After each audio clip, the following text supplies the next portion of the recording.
మిల్లీమీటర్ల వర్షపాతం నమోదైందని చెప్పి భారత వాతావరణ శాఖ అంచనా వేయడం జరుగుతోంది.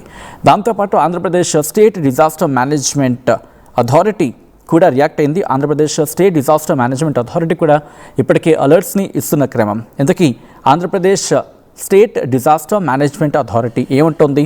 ఆంధ్రప్రదేశ్ రాష్ట్ర విపత్తు నిర్వహణ సంస్థ మాత్రం ఇప్పటికీ అలర్ట్స్ని ఇచ్చింది. అఫ్కోర్స్ నేను ఇచ్చిన సందర్భం గురించి మాట్లాడుకున్నాం అండ్ అదే కంటిన్యూ అవుతోంది. ఇప్పుడు భారత వాతావరణ శాఖ ఇచ్చిన ఈ డీటెయిల్స్ ప్రకారం ఐఎండీ అమరావతి ఏమంటోంది? ఇటు భారత వాతావరణ శాఖ అమరావతి కేంద్రంగా ఎటువంటి ప్రిడిక్షన్స్ ఉన్నాయనేది మాట్లాడుకునే ప్రయత్నం చేసినప్పుడు ఒకసారి డీటెయిల్గా ఇన్ఫర్మేషన్ చూసే ప్రయత్నం చేద్దాం. భారత వాతావరణ శాఖ అమరావతి కేంద్రంగా ఎటువంటి అలర్ట్స్ ఇస్తోంది, అసలు ఇంతకీ ఎటువంటి ప్రభావం ఉంది, ఎన్ని రోజులు ఉండే అవకాశం ఉంది అనేది డీటెయిల్గా మాట్లాడుకుంటే అల్పపీడనం అంటే బంగాళాఖాతం గురించి మాట్లాడుకున్న సందర్భంలో అక్కడ ఒక ఆవర్తనం ఏర్పడింది. ఆవర్తన ప్రభావం గురించి మాట్లాడుకున్న క్రమం. సో ఇక్కడ భారత వాతావరణ శాఖ ఏమంటుందంటే ఆఫ్కోర్స్ నిన్న అప్డేట్ చేసింది. అది భూమధ్య రేఖ హిందూ మహాసముద్రాన్ని అలాగే దాని ఆనుకుని ఉన్న ఆగ్నేయ బంగాళాఖాతం ప్రాంతంలో ఏర్పడిన అల్పపీడన ప్రాంతం ఇప్పుడు నైరుతి బంగాళాఖాతం అలాగే దానికి ఆనుకుని భూమధ్య రేఖ హిందూ మహాసముద్రం మీదకి ఈరోజు అంటూ నిన్న ఈ అంశాన్ని అడ్రస్ చేస్తూ అక్కడ కేంద్రీకృతమై ఉందని చెప్పుకొచ్చింది. దీని అనుబంధ ఉపరితల ఆవర్తనం సగటు సముద్ర మట్టానికి 5.8 కిలోమీటర్ల ఎత్తు వరకు విస్తరించింది. ఇది రాగల 24 గంటలు పశ్చిమ వాయువు దిశగా కదులుతూ నైరుతి బంగాళాఖాతం అలాగే దాని ఆనుకుని ఉన్న భూమధ్య రేఖ హిందూ మహాసముద్రం మీదుగా మరింతగా గుర్తించబడిందంటూ కూడా గుర్తించదగినదిగా మారే అవకాశం ఉందని చెబుతూనే నిన్నటి భూమధ్య రేఖ హిందూ మహాసముద్రం మరియు దాని ఆనుకుని ఉన్న నైరుతి బంగాళాఖాతం మీదుగా ఏర్పడిన ఉపరితల ఆవర్తనం పై వ్యవస్థలో కలిసిపోయింది. దిగువ రూపావరణంలో ఆంధ్రప్రదేశ్ యానాంలలో ఈశాన్య అలాగే తూర్పు దిశగా గాలులు వీస్తున్నాయంటూ కూడా భారత వాతావరణ శాఖ చెప్పుకొచ్చిన క్రమం. కాబట్టి ఇంకొన్ని రోజుల పాటు బహుశా రేపటి వరకు కూడా ఇటువంటి వాతావరణం కంటిన్యూ అయ్యే అవకాశం ఉంది.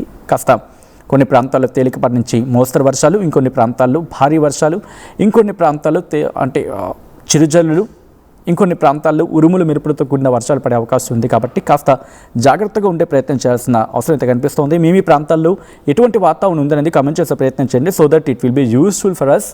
మనకి కంపేర్ చేసుకోవడానికి మనకు వస్తున్న ప్రిడిక్షన్స్, మనం ఎక్స్పెక్ట్ చేస్తున్న ప్రిడిక్షన్స్ ఇవన్నీ ఎలా ఉంటున్నాయి అనేది మాట్లాడుకునేందుకు అండ్ వీటి గురించి చర్చించుకోవడానికి ఒక అవకాశం ఉంటుంది. కాబట్టి దాంతోపాటు ఎక్కడ ఎటువంటి వాతావరణ పరిస్థితులు ఉన్నాయి అనేది మాట్లాడుకునే ప్రయత్నం కూడా జరుగుతుంది. కాబట్టి అంటే ఉపరితల ఆవర్తన ప్రభావంతో వర్షాలు పడుతున్నాయని చెప్పి మనం మాట్లాడుకున్న సందర్భం ఉంది. కాబట్టి ఇది కాస్త రేపు ఎలా ఉండబోతోంది అనేది ఒకసారి మనం మాట్లాడుకునే ప్రయత్నం చేద్దాం.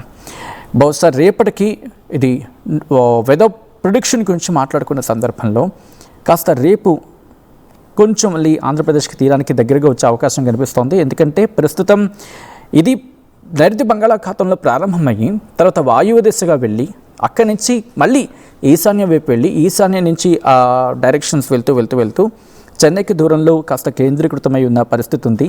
ఇది రేపు బహుశా ఆవర్తన ప్రభావం మనకి ఇటు కర్ణాటక మీద కొంచెం కనిపిస్తోంది.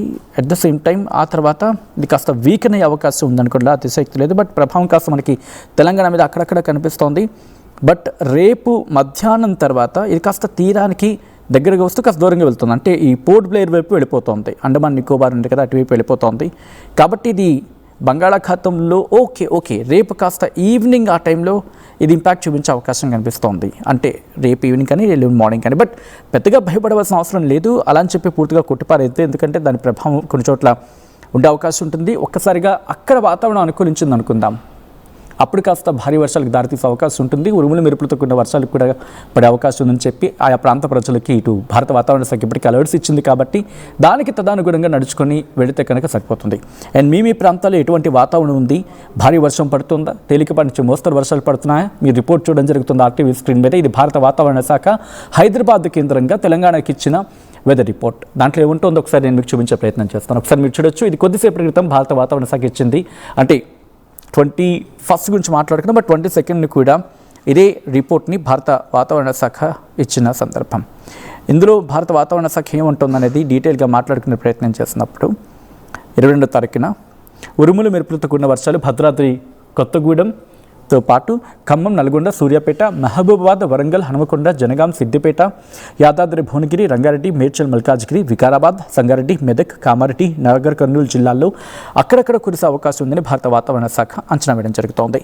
అలాగే రేపటి విషయానికి వస్తే ఉరుములు మెరుపులతో కూడిన వర్షాలు తెలంగాణ రాష్ట్రంలోని భద్రాద్రి కొత్తగూడెం, ఖమ్మంతో పాటు నల్గొండ, సూర్యాపేట, మహబూబాబాద్, వరంగల్, హనుమకొండ, జనగాం, సిద్దిపేట, యాదాద్రి భువనగిరి, నాగర్ కర్నూలు జిల్లాల్లో అక్కడక్కడ కురిసే అవకాశం ఉందని భారత వాతావరణ శాఖ అంచనా వేయడం జరుగుతోంది. ఈ ఇన్ఫర్మేషన్ని రైతులకు చేరవేసే ప్రయత్నం చేయండి. మరి ముఖ్యంగా మామిడి రైతులకి ఒకవేళ ఆయా ప్రాంతాల్లో కనుక ఇంపాక్ట్ ఉంటే పాపం వాళ్ళు దానికి సంబంధించి తగిన జాగ్రత్తలు తీసుకోవడం, దానికి తదనుగుణంగా దానికి తగిన ఏర్పాట్లు చేసుకుని వాళ్ళు చేస్తూ ఉంటారు కాబట్టి. అండ్ మీ ప్రాంతాల్లో ఎటువంటి వాతావరణం ఉంది అనేది కమెంట్ చేసే ప్రయత్నం చేయండి. ఒకసారి వెదర్ అప్డేట్కి సంబంధించిన బ్రేకింగ్ న్యూస్ చూద్దాం. Here it is on the screens of RTV.